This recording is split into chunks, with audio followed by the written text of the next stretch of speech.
श्री श्री 108 नवयुवक सरस्वती पूजा समिति आप तमाम श्रद्धालुओं को हार्दिक हार्दिक अभिनंदन करती है और करती ही रहेगी। Presented by RLA recording studio. कोई जमाई के विदाई हो, लफुआ सब के हूँ नहीं आई हो।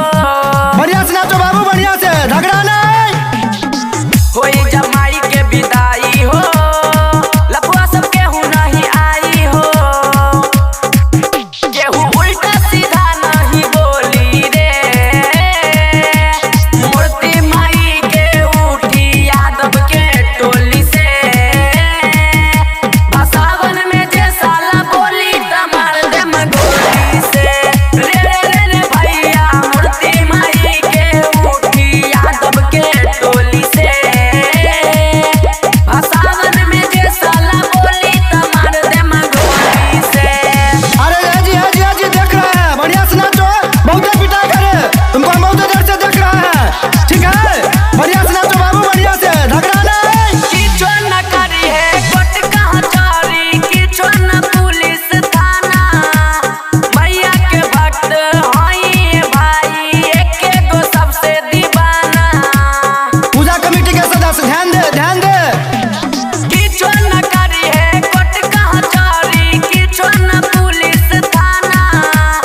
भैया के भक्त हई भाई, एके गो सबसे दीवाना।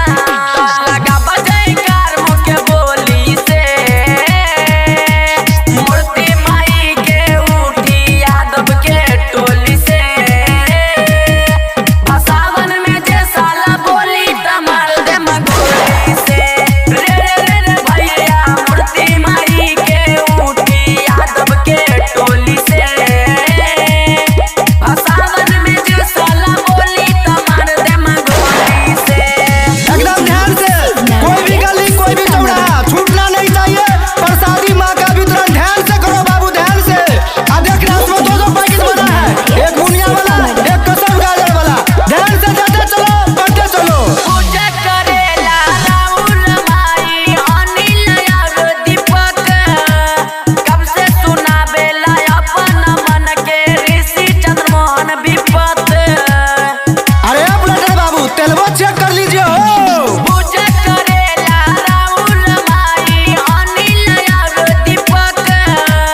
कब से सुनावेला अपन मन के ऋषि चंद्रमोहन विपत। छोटू बिहारी गावेला जोड़ी से।